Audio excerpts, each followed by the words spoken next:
সামনেই বিধানসভা ভোট, তার আগে শেষ বাজেট মমতা সরকারের। এবারের বাজেটে কল্পতরু মমতা ব্যানার্জি। সংখ্যালঘুদের জন্য এবারে বড় ঘোষণা।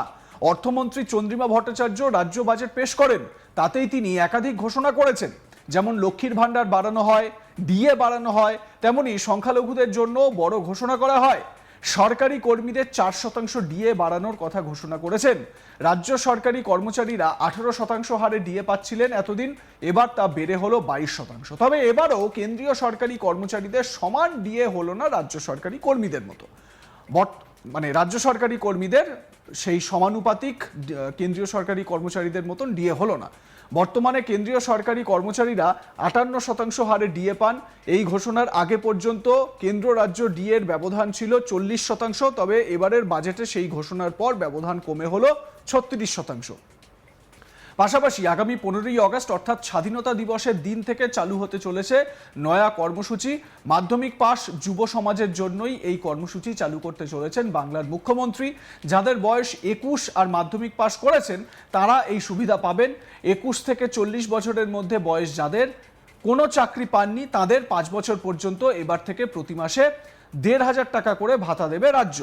লক্ষ্মীর ভান্ডার প্রকল্পটি 2021 সালের বিধানসভা নির্বাচনে তৃণমূল কংগ্রেসের অন্যতম প্রধান নির্বাচনী প্রতিশ্রুতি ছিল। ক্ষমতায় ফিরে সেই বছরই সেপ্টেম্বর মাস থেকে প্রকল্পটি চালু করে মমতা ব্যানার্জির সরকার প্রতিশ্রুতি পূরণ করে। চলতি 2025-26 অর্থবর্ষে শুধুমাত্র লক্ষ্মীর ভান্ডারের জন্যই বাজেটে বরাদ্দ ধরা হয়েছিল প্রায় 27,000 কোটি টাকা। এবারে তপশিলি জাতি ও উপজাতি মহিলাভুক্তদের জন্য মাসিক ভাতা 1200 টাকা থেকে বাড়িয়ে 1700 করা হয়েছে। সাধারণ শ্রেণীভুক্ত মহিলাদের জন্য 1000 টাকা থেকে বেড়ে হয়েছে 1500 টাকা। অর্থাৎ ভোটের ঠিক আগে লক্ষ লক্ষ মহিলার হাতে মাসে অতিরিক্ত 500 টাকা তুলে দেওয়া হলো। এবারে এই অতিরিক্ত 500 টাকা করে যে দেওয়া হচ্ছে তার জন্য 15,000 কোটি টাকার অতিরিক্ত ফান্ড তৈরির ঘোষণা করেছেন, বা সেই ফান্ড থেকে টাকা দেওয়া হবে বলে ঘোষণা করেছেন রাজ্যের অর্থমন্ত্রী। এবং সেই অতিরিক্ত যে টাকা 15,000 কোটি টাকা সেটা কম কি? মুখ্যমন্ত্রী যেটা ঘোষণা করেছেন বা পরে সাংবাদিক বৈঠকে বলেন যে 1500 টাকা আর 1700 টাকা করে দেওয়া হচ্ছে, এটাই বা কম কিসের? একবার ভেবে দেখুন, 1500 টাকা বা 1700 টাকা একজন মহিলাকে দিলে সেই টাকাটা ঘুরে ফিরে 15,000 কোটি টাকায় আসছে। আমার সহকর্মী সুজয় এবং ইন্দিরার সঙ্গে এই বিষয়ে আলোচনায় ঠিক কি উঠে এলো শোনাবো।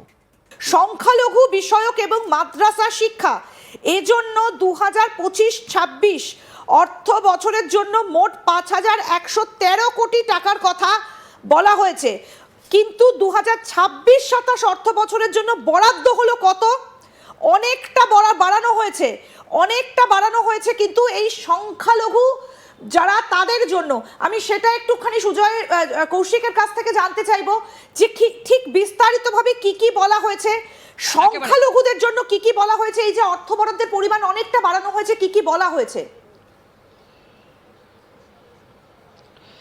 কৌশিকদা, এই যে সংখ্যালঘুদের বাজেট বরাদ্দ যেটা করা হলো, আমরা দেখেছি যে সংখ্যালঘুদের একটা বড় অংশের ভোট ব্যাংক সেটা মুখ্যমন্ত্রী মমতা বন্দ্যোপাধ্যায় বা তৃণমূল কংগ্রেস পেয়ে আসছে।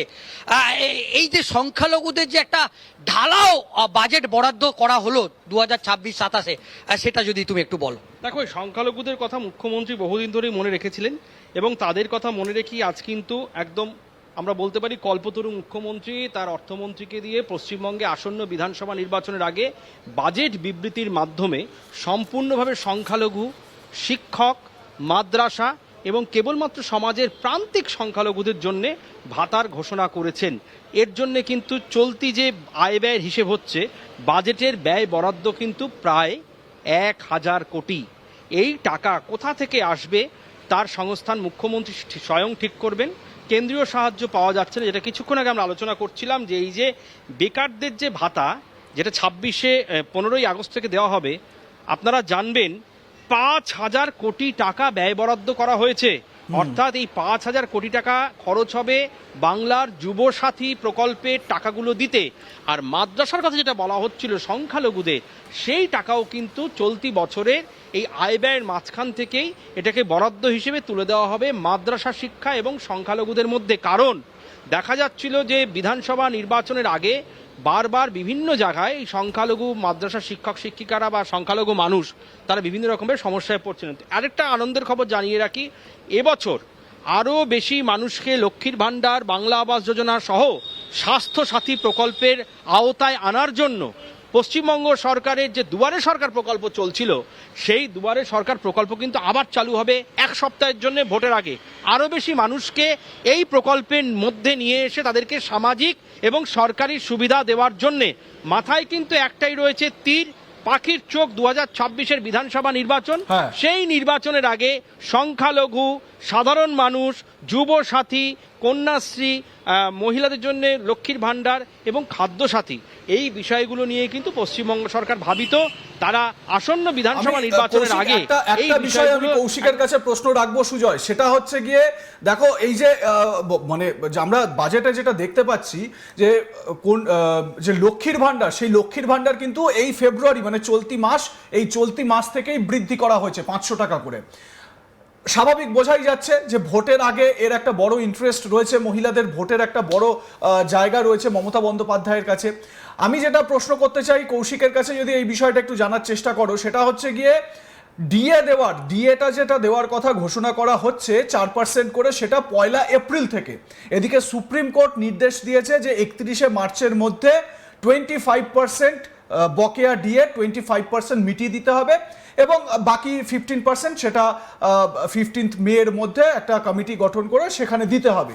এবারে প্রশ্ন হচ্ছে যে তাহলে সুপ্রিম কোর্ট যে নির্দেশ দিল, সেই নির্দেশের পরিপ্রেক্ষিতে আখেরে কিন্তু ডিএ নিয়ে কোনো ঘোষণা হলো না সুপ্রিম কোর্টের নির্দেশের পরিপ্রেক্ষিতে, মাত্র 4%, সেটাও আবার সুপ্রিম কোর্টের নির্দেশ যে মানে লাস্ট ডেট তারপরে।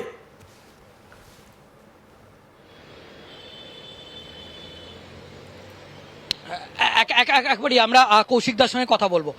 কৌশিক দা, এই যে ডিএ যেটা 4% ঘোষণা করা হলো, আমরা যেটা দেখলাম যে সুপ্রিম কোর্ট আজকে 31 তারিখের মধ্যে 25% ডিএর কথা আগেই ঘোষণা করেছে, সুপারিশ করেছে দেশের শীর্ষ আদালত যে চলতি মাসের মার্চ মাসের 31 তারিখের মধ্যে এই টাকা দেওয়ার জন্য। কিন্তু দেখো, আজ অর্থমন্ত্রী চন্দ্রিমা ভট্টাচার্য জানিয়েছেন যে রাজ্যের সরকারি, আধা সরকারি কর্মচারী, শিক্ষক ও অশিক্ষক কর্মীবৃন্দ এবং পেনশন প্রাপকদের ওপর মূল্যবৃদ্ধির চাপ কমাতে রাজ্য সরকার আগামী 1 এপ্রিল 2026 অর্থাৎ নতুন আর্থিক বর্ষ থেকে 4% হারে আরও 1 কিস্তি মহার্ঘ ভাতা প্রদান করবে।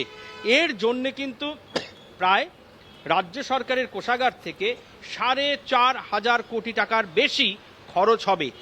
সুপ্রিম কোর্টের যে বকেয়ার কথা বলা হয়েছে সেই টাকার কথা আমি বলছি না, যেটা আজকের পশ্চিমবঙ্গ বিধানসভার বাজেট বিবৃতি দেওয়া হলো। স্পষ্ট করে আমি দেখিয়ে দিচ্ছি, আমাদের ক্যামেরা পার্সন রয়েছে অর্ঘ্যকে বলবো এই জায়গাটা একবার দেখাতে, যদি বড় করে দেখানো যায়।